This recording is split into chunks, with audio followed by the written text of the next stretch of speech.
যাকাত ফিতরার টাকার চাইতেও নাকি চাঁদাবাজির টাকা অনেক ভালো। নাউজুবিল্লাহি মিন যালিক। এই কথা বলে সে কোরআনকে ছোট করেছে, আল্লাহ তাআলাকে অবমাননা করেছে। তাই বিএনপি নেত্রী নীলুফা মনির বিরুদ্ধে সবাইকে প্রতিবাদ করতে হবে এবং তার বিরুদ্ধে ধর্ম অবমাননার মামলা করতে হবে। আমি বলি, যাকাত ফিতরার টাকা এসেছে অসহায় দারিদ্র মানুষের মুখে খাবার তুলে দেওয়ার জন্য, আর চাঁদাবাজরা এসেছে অসহায় দারিদ্র মানুষের মুখ থেকে খাবার ছিনিয়ে নেওয়ার জন্য। সুতরাং কথা ক্লিয়ার, যাকাত হচ্ছে ইবাদত আর চাঁদাবাজি মহাপাপ। আপনারা ক্ষমতা আসতে না আসতেই এইভাবে কোরআনকে ছোট করে কথা বলা শুরু করছেন, আমরা অত্যন্ত ব্যথিত হয়েছি। কারণ এই সম্পর্কে আল্লাহ বলেছে, ওয়া আকিমুস সালাতা ওয়া আতুজ যাকাতা ওয়ারকাউ মা'আর রাকিন।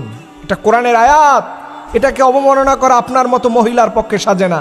আবু জাহেল কখনো কোরআনকে অবমাননা করতে পারে নাই। এর জন্য বলে, চোরের কাছে চুরির কথা বলতেই ভালো লাগে, আর আমার কাছে কেমন যেন মনে হয় যে ভুল করে সে মনের কথা বলে ফেলছে। আর না হলে দেখবেন প্রায় সময় ইসলাম নিয়ে খোঁটা দেয়। তোমার কাছে কি ইসলাম ভিক্ষা চাইতে যায়? বরঞ্চ তোমরা ইসলামের কাছে ভিক্ষা চাইতে আসো। ভোট চাওয়ার সময় কত ইসলামের দরবেশ, কত কিছু। ভোট পাওয়া হয়ে গেলে ইসলামকে অবমাননা করতে ভাল লাগে, টাইম লাইনে আসতে মনে চায়। আমরা স্পষ্ট করে বলবো, এই ধরনের অবমাননা যারা করেছেন তারা স্পষ্ট আল্লাহর কাছে ক্ষমা চাইতে হবে।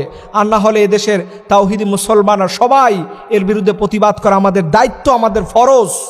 কোরআনকে অবমাননা করবে আর এটা ছেড়ে দিব, এটা কখনো হতে পারে না। আল্লাহ রব্বুল আলামিন যেন আমাদের প্রতিটা মুসলমানদের অন্তরে আল্লাহর কোরআনকে যেই দল যারা যখন তখন যেইভাবে অবমাননা করবে, আমরা সেই সময় যেন গর্জে উঠতে পারি সাইয়েদনা ওমরের মতো। আল্লাহ রব্বুল আলামিন যেন আমাদের তৌফিক দান করে। সকলে